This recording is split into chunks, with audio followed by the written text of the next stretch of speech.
Good morning all of you. मैं doctor Premlata Saini. आज हम बीएड प्रथम वर्ष के प्रश्न पत्र सामाजिक विज्ञान का शिक्षण शास्त्र के अंतर्गत इसके प्रथम यूनिट के पाठ्यक्रमानुसार इसमें सामाजिक विज्ञान की पृष्ठभूमि, इसकी आवश्यकता और इसके मूलभूत आधार का अध्ययन करेंगे। सामाजिक अध्ययन की ऐतिहासिक पृष्ठभूमि। शिक्षा एक गतिशील विषय है। 19वीं शताब्दी में यह माना जाता रहा कि इतिहास, भूगोल, अर्थशास्त्र, राजनीति विज्ञान और समाजशास्त्र का पृथक पृथक अध्ययन किया जाए। लेकिन जॉन डीवी का मानना था कि यदि इन सभी विषयों का एकीकृत रूप में समन्वित करके सुसंबद्ध और व्यवस्थित अध्ययन किया जाए तो ज्ञान अधिक सार्थक और स्थायी हो सकता है।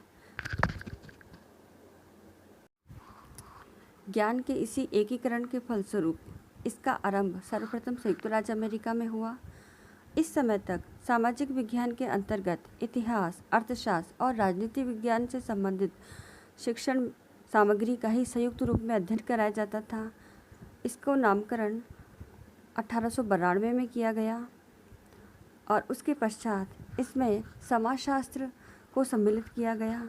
1916 के अंदर committee on the social studies of the national education association commission on the reorganization of secondary education द्वारा इस विषय पर स्वतंत्र अध्ययन हुआ।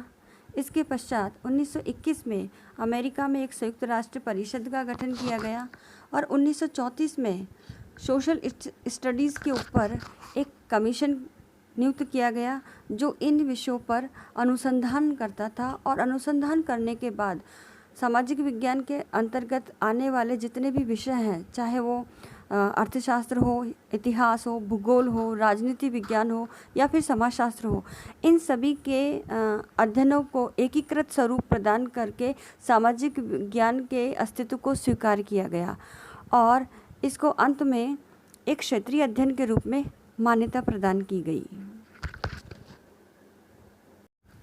भारत में सामाजिक अध्ययन का प्रचलन महात्मा गांधी जी की बुनियादी शिक्षा द्वारा किया गया।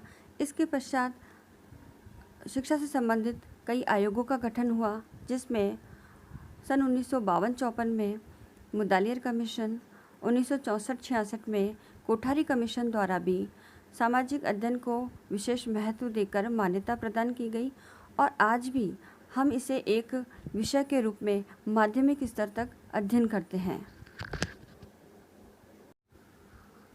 सामाजिक अध्ययन के मूलभूत आधार। सामाजिक अध्ययन के मूलभूत आधार में सबसे पहला आधार है दार्शनिक आधार। दार्शनिक आधार अर्थात शिक्षा से संबंधित जितने भी दर्शन हुए हैं, जिसमें प्रकृतिवाद, प्रयोजनवाद, आदर्शवाद इत्यादि, इन सभी के संबंधित दार्शनिक, जिनके अंदर प्लेटो, अरस्तु, Thomas, Hobbes, Locke, Rousseau, Kilpatrick, John Dewey और भारतीय दार्शनिकों के अंतर्गत और महात्मा गांधी, अरबिंदो, टैगोर, विवेकानंद इत्यादि, इन्हीं सभी ने अपने अपने जीवन के अनुभवों से संबंधित ज्ञान को प्रतिपादित किया और उनके इसी ज्ञान की प्रतिपादन में उनकी एक विचारधारा विकसित हुई और इसी विचारधारा ने सामाजिक विज्ञान को एक मूलभूत आधार प्रदान किया। सामाजिक अध्ययन के मूलभूत आधार में दूसरा आधार है समाजशास्त्रीय आधार। अरस्तु ने कहा है कि मनुष्य सामाजिक प्राणी है और सामाजिक अध्ययन मानवीय संदर्भ में मनुष्य के संबंधों का अध्ययन करता है, अर्थात एक मनुष्य का दूसरे मनुष्य के साथ उसके वातावरण में उसका किस प्रकार से संबंध है और समाज में रह करके वह अपनी मूलभूत आवश्यकताओं, रोटी कपड़ा मकान को किस प्रकार से पूर्ति करता है और यदि इन आवश्यकताओं में के आधार पर यदि उसके सामाजिक जीवन में कोई समस्याएं आती है तो वह व्यक्ति किस प्रकार से अपनी समस्याओं का समाधान करता है। उपरोक्त सभी बातों ने सामाजिक अध्ययन को एक आधार प्रदान किया है, जिसे समाजशास्त्रीय आधार के अंतर्गत हम पढ़ते हैं।